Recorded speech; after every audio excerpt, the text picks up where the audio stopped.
was no joy for me to give up a beautiful theory and one Why that was it was beautiful? such a Why good was it beautiful? explanation. Beautiful is aesthetic, so there's something subjective about it. But explain that. Why did Darwin strike you as beautiful?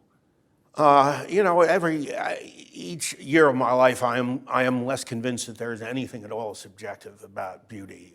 Oh, really? The fact that here we are in Florence, and every single person in the city wants to see the Michelangelo self-portrait I mentioned to you, and the slaves in the Accademia, and the great paintings in the Uffizi. People come from all over Asia. People come from Africa, they come from all over the world. There's spectacularly little disagreement. I mean, there's disagreement about theorems and topology also. When people say, I believe the proof, I don't believe the proof. There's disagreement about everything in human life, but I think less about the greatest art than about any other subject. Beauty is something that I think scientists tend to agree on to use as a pointer in the direction of truth.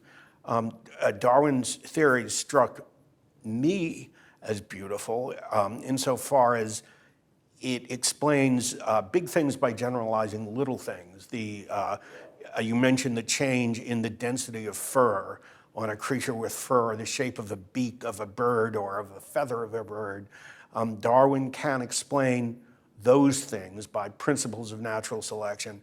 And when he says, well, we can go from these little changes, a beak is 3 inches as opposed to 3 1/4 inches, we can use the same mechanism by which we explain that to explain why there are sheep and cows, why there are monkeys and also orangutans, and why apes are different from monkeys. The fact that we can explain this huge question of where species came from, the origin of species, using the same mechanism that will work for tiny variations in the fur of a sheep or the beak of a bird is one aspect of what makes the theory beautiful.